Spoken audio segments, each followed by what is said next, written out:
se soumettre à la volonté de Dieu. Et tu me dis, ah, ça ne marche pas. Non, ça marche. Juste où est ta foi? Où est ta foi? C'est pas parce que les feuilles sont encore vertes que l'arbre vit. Eh bien, quand on fait tomber l'arbre, c'est quoi? Est-ce que les feuilles sèchent du jour au lendemain? Non. Ça ne veut pas dire que l'arbre vit. Eh bien, seulement tu as commencé à douter parce que tu vois les feuilles vertes. Tu as commencé à douter parce que tu vois les symptômes. Les symptômes t'impressionnent plus que ce que Dieu a dit. Voilà pourquoi on ne rentre pas en possession de ce qu'il y a. Parce qu'on se laisse impressionner par ce qu'on voit, au lieu de se laisser impressionner par ce que Dieu a dit. Qu'est-ce que Dieu a dit dans ta situation? Commence à le confesser. Commence à le déclarer. Appuie-toi là-dessus et refuse tout le reste. Amen. Appuie-toi là-dessus et refuse tout le reste. Amen. Marche comme quelqu'un qui a reçu une promesse. Amen. Yeah. Amen. Arrête de marcher comme quelqu'un. Non, tu marches comme quelqu'un qui a reçu, qui a entendu le Dieu. Dieu a dit. Voyez, c'est ça Abraham. Voyez, la Bible dit, Sarah était quoi? Stérile. Elle avait quel âge? Amen. Vous pensez qu'il ne voyait pas le corps de sa femme? Mais la Bible dit, il crut contre toute espérance. Ça veut dire, il s'est dit, peu importe, Dieu a dit, c'est possible. Sarah, tu vas inventer. Il avait ça sous ses yeux. Ça veut dire, les symptômes sont là. Mais qu'est-ce que Dieu a dit? Les symptômes sont là. Mais qu'est-ce que Dieu a dit? Les symptômes sont là. Mais qu'est-ce que Dieu a dit? C'est là où tu t'exerces à faire confiance à Dieu. Amen. C'est là où tu apprends à lui faire Confiance. Ça souffle dans le vent contraire. Mais il se trouve que Dieu a dit quelque chose. Je m'accroche à ce que Dieu a dit. Amen.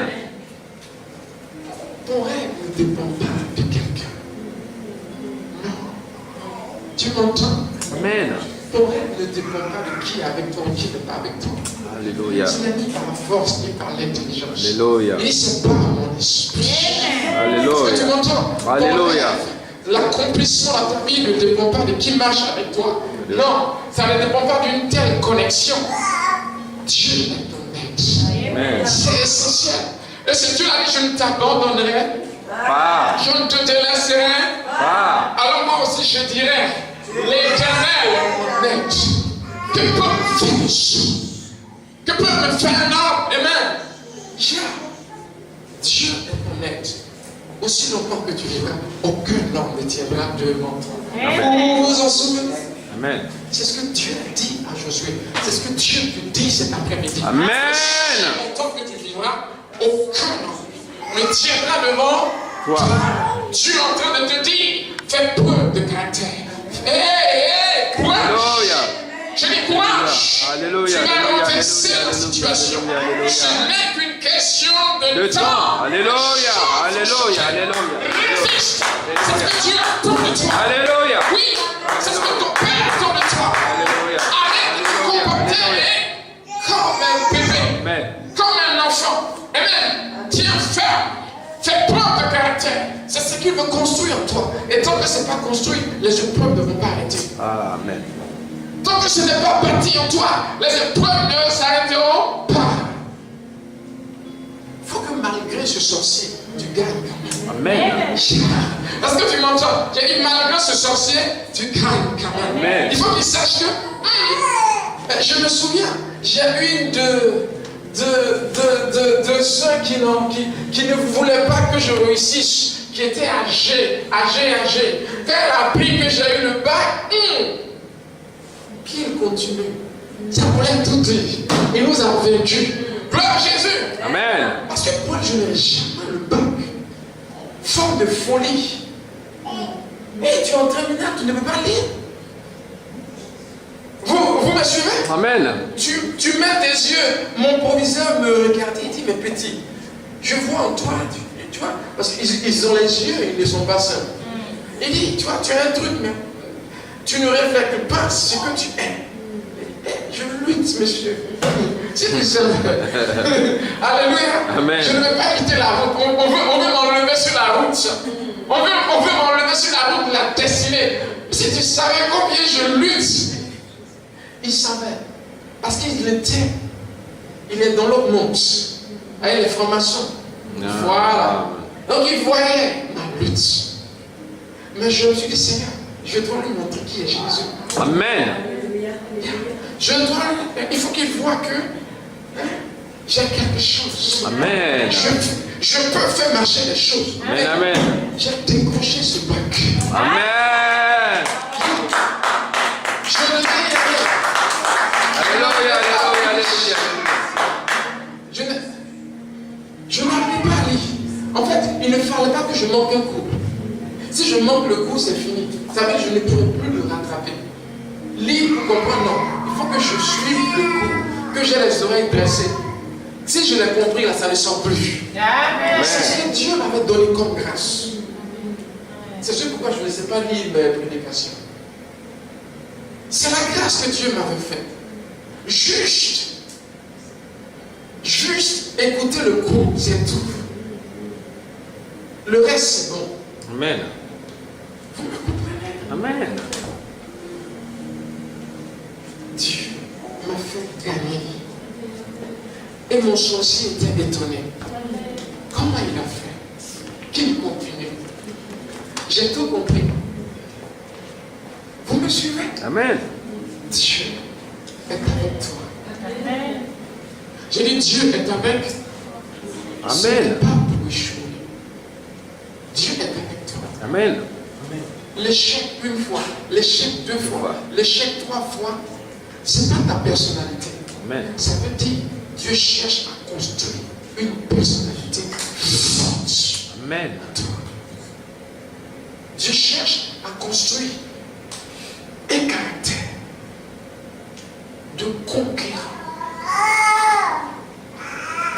Certains se limitent au petit boulot qu'ils ont.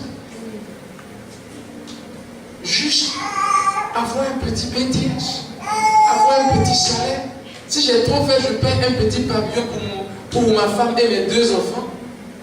Et personne ne nous embête. C'est pas ça le succès. Le succès, c'est grandir. Amen. Devenir là. Amen. Comme Jésus Amen. Amen. le dit du royaume des cieux, sur lequel les oiseaux viennent s'abriter. Amen. Amen. Par Alléluia. le succès, les autres commencent à vivre aussi. Alléluia. Vous me comprenez? Par ton succès, les autres commencent à vivre.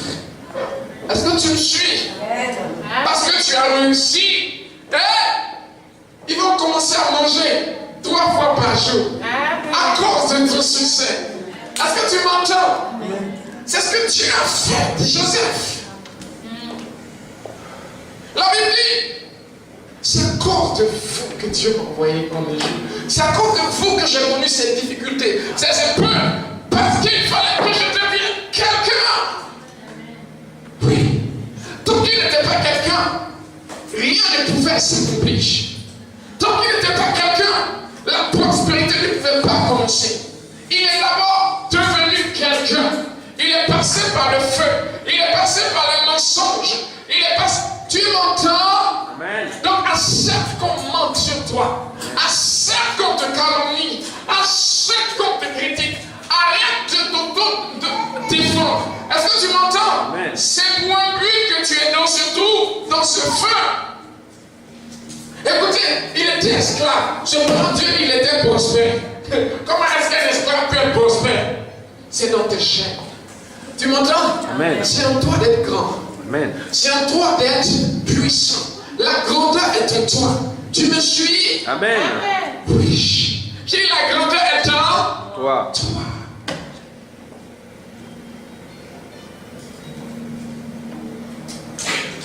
Où était Joseph? Sa famille ne l'a pas reconnu. Tu m'entends? Ses frères l'ont vendu. Il était l'étoile qui devait prêcher Il était celui qui allait leur donner à manger demain. Ils n'ont pas reconnu en lui cet homme.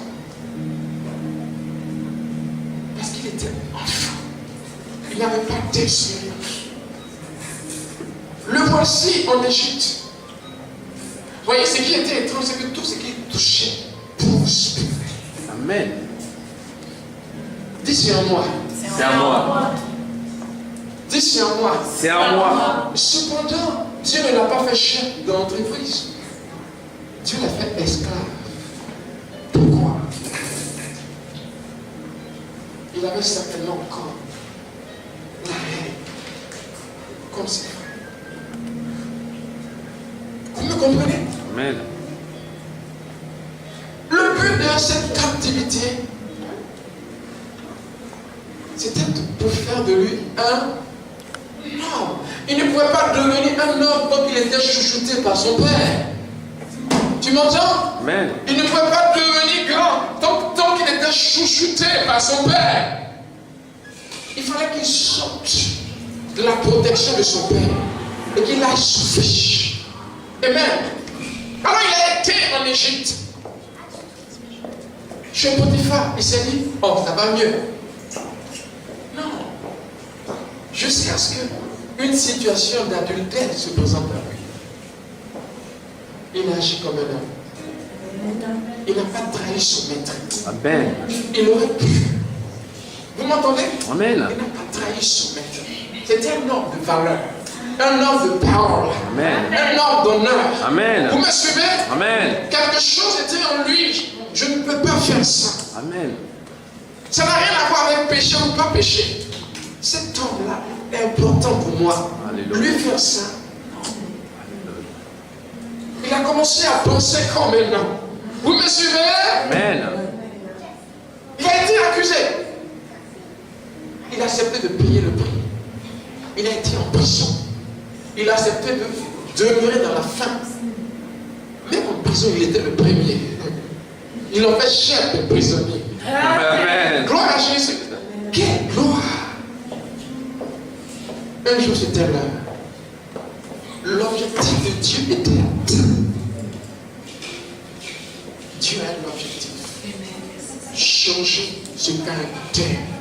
Amen. Ok. Tu m'entends? Il a son caractère jusqu'à ce que Dieu lui dise tu as gagné. Amen. Il n'y avait pas autre solution sinon que gagner. C'est sûr pourquoi son nom a été transformé en Israël. Vainqueur. Vainqueur de Dieu. Ça veut dire, il a prié jusqu'à ce que Dieu lui donne la note de victoire. Amen. Dieu veut construire en toi cette attitude qui gagne. De conquérir. Pas quelqu'un qui abandonne facilement.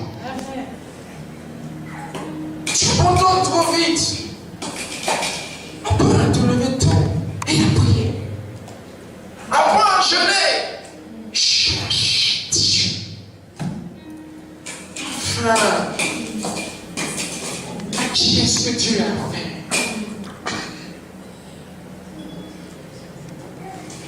Cette maladie ne prend pas de Dieu.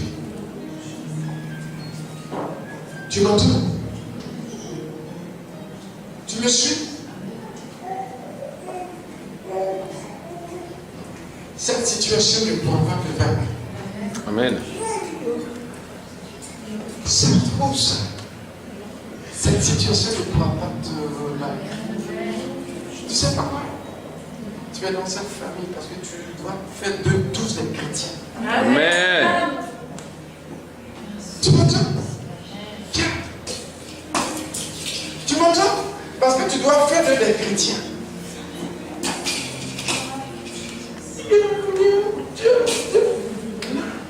Seigneur, merci. Je vais gagner. Ma victoire, c'est que chacun peut confesser à Jésus. Amen. Jésus. De pleurer. Vous me suivez? J'ai mis cette femme.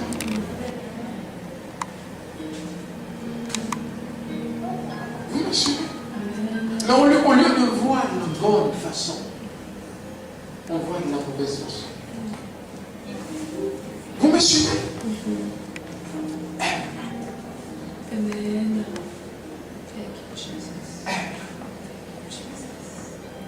Continue d'aimer.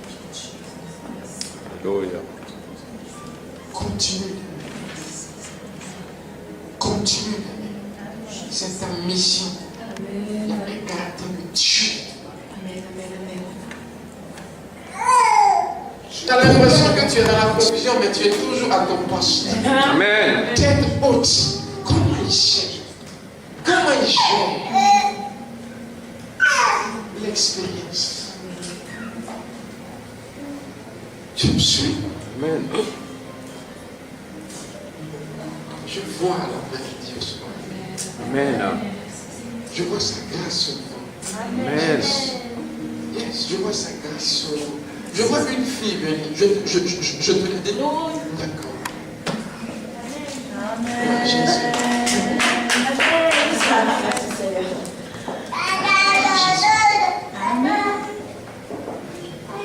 Gloire à Jésus.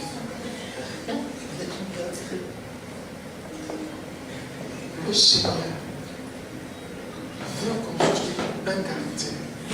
Tu es aussi au courant du mariage qui se prépare. Amen. Ça veut dire, tu ne perdras rien dans cette histoire.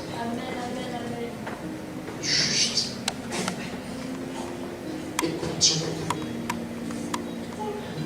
Il y a un temps où on est humilié pour un but, pour un objectif. Je me souviens, c'est quoi? C'est ce vendredi ou ce dimanche où Dieu disait à cette jeune fille, à partir de maintenant, tu prends de la valeur. C'était ça.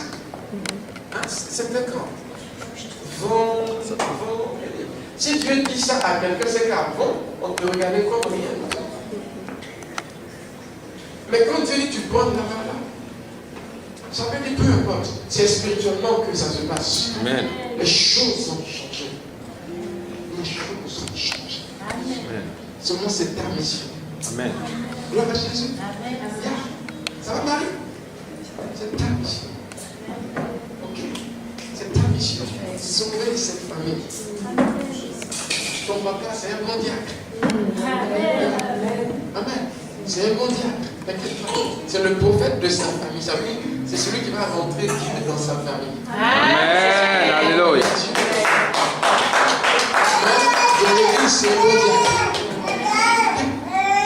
C'est le plan de Dieu. Et il faut que ça passe par ta souffrance. Vous me suivez? Amen. Votre souffrance est pour un but. Votre galère est pour un but.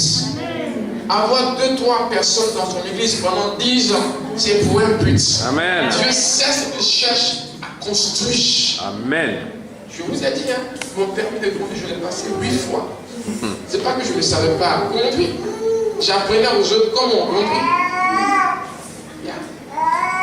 Dieu a un objectif. Alléluia. C'est ce pourquoi je relève ceux qui ont le cœur battu. Vous m'entendez? Si tu m'entends, tu vas changer. Amen. C'est ton chemin quelque part. Amen. Tu me suis? Si tu m'écoutes, ta vie va changer. Bien. Mais il faut payer un prix. Quand on m'écoute, on dit, mais qu'est-ce qu'il a? Et puis quand il prêche, on change. Bien. Bien. Parce que je suis passé quelque part. Vous me suivez? Amen. Dieu veut enlever cette attitude là où on abandonne facilement. Quitte à me faire un programme sur tous les lundis, je suis en jeûne et je ne prie que sur le problème jusqu'à ce que je le change. Amen. Tu vas le faire. Voyez, c'est ça en fait. C'est ce que Dieu attend. Des gens de résolution. Des gens qui créent des buts. Yeah. Il est prêt à se priver de nourriture parce que la situation doit changer. Amen. Il y a quelqu'un qui c'est qui va arriver. Tu vas où avec ça dans la vie? Que ta volonté. Vous me suivez? Sa volonté est déjà faite. Tu choisis l'échec ou la victoire. Maintenant, c'est qu'il fait avec toi. Dieu peut le faire sans toi. Mais pourquoi il veut faire avec toi? c'est de donner ce caractère de conquérant. On va lire notre dernier passage et on va s'arrêter là. Amen. On y va?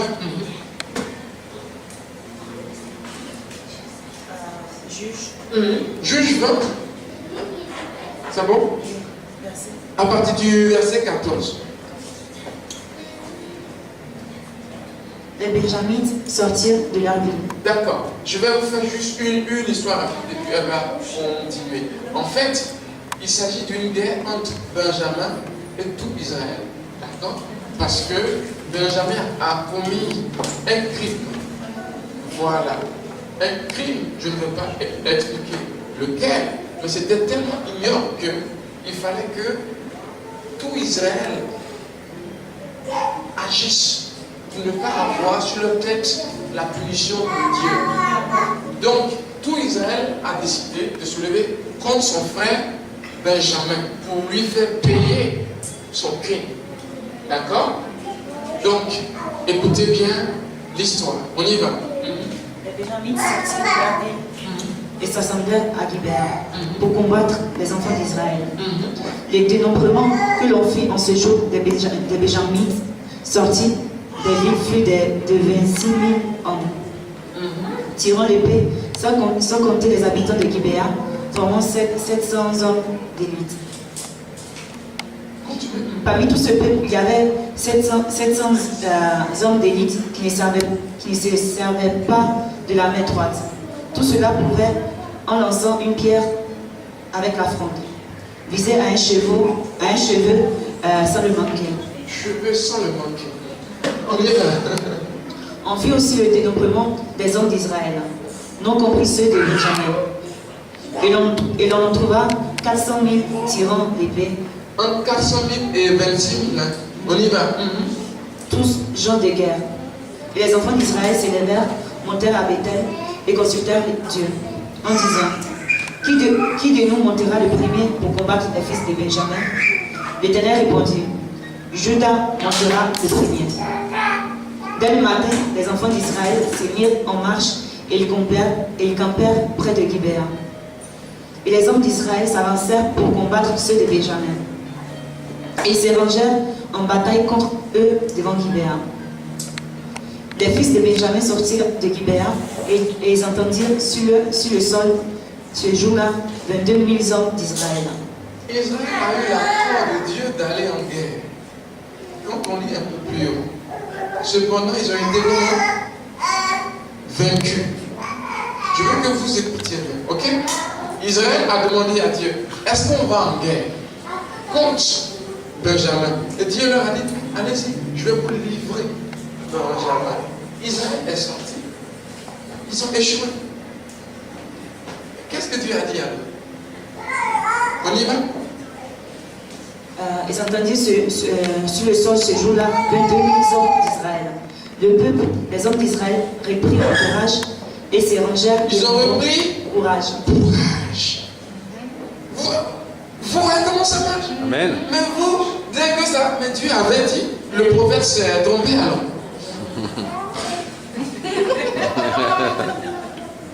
Dieu a dit, vous allez gagner. Mais ils ont perdu. Ils ont repris quoi? Courage. Mais dès que vous ne voyez pas, le prophète avait dit. Pourquoi c'est ça? C'est ce que Dieu cherche à construire. Cette audace, ce caractère où on gagne. On y va. Ils se rangèrent de nouveau en bataille dans le lieu où ils étaient placés le premier jour. Et les enfants d'Israël montèrent et pleurèrent devant l'Éternel jusqu'au soir. Ils ont été pleurés. Ils consultèrent l'Éternel. Ils ont consulté Dieu encore. En disant, dois-je m'avancer encore pour combattre les fils de Benjamin, mon frère? L'Éternel répondit, montez contre lui. Dieu leur a dit quoi? Montez contre lui. Montez contre lui. On y va? Les enfants d'Israël s'avancèrent contre les fils de Benjamin le second jour. Et ce même jour, les Benjamites sortirent de Gibéa à leur rencontre. Et ils entendirent encore sur le sol 18 000 hommes des enfants d'Israël, tous tirant l'épée. Tous les enfants d'Israël et tout le peuple montèrent et vinrent à Bethel. Ils pleurèrent et ils restèrent là devant l'Éternel. Ils jeûnèrent en ce jour jusqu'au soir. Ils offrirent des holocaustes et des sacrifices d'action de grâce devant l'Éternel. Amen. Et les enfants d'Israël consultèrent l'Éternel. Ils ont consulté Dieu. C'était là que se trouvait alors l'arche de l'alliance de Dieu. Et c'était Phinéas, fils d'Éléazar, fils d'Aaron, qui se tenait à cette époque en présence de Dieu. Et ils dirent, dois-je marcher encore pour combattre les fils de Benjamin, mon frère, ou dois-je m'abstenir?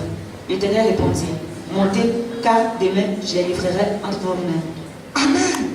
Combien de fois maintenant? C'est la troisième. Là, tu as peur, là, hein? Parce que tu ne sais pas si ça va marcher ou pas.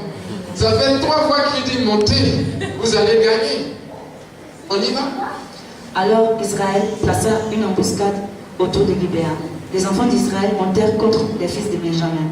Le 3e jour, ils se rangèrent en bataille devant Gibéa, comme les autres fois. Et les fils de Benjamin sortirent à la rencontre du peuple et se laissèrent attirer loin de la ville. Ils commencèrent à frapper à mort parmi le peuple comme les autres fois. Sur les routes, dont l'une monte à Bethel et l'autre à Gibéa par la campagne. Ils tuèrent environ 30 hommes d'Israël. Les fils de Benjamin disaient, les voilà battus devant nous comme auparavant. Mais les enfants d'Israël disaient, fuyons et attirons-les loin de la ville dans les chemins.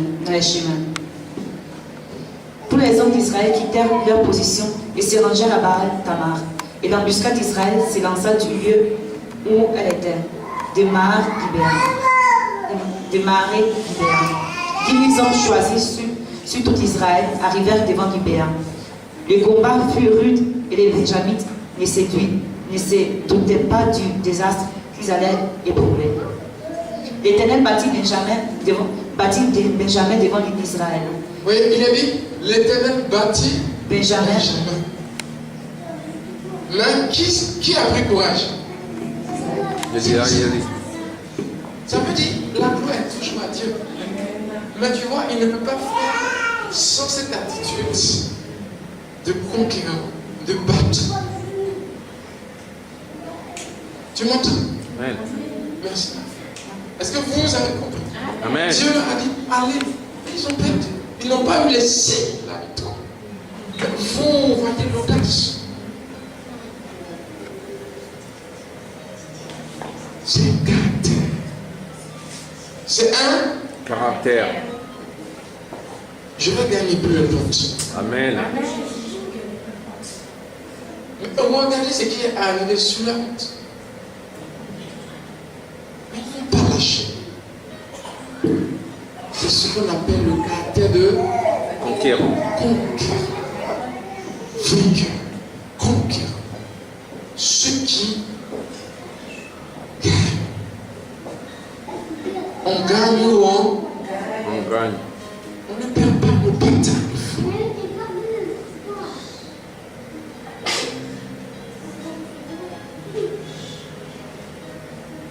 Que la grâce de Dieu repose sur vous. Amen. Qui a un mal? C'est toi, c'est ça? Tu as encore mal? Bien. Merci, Seigneur.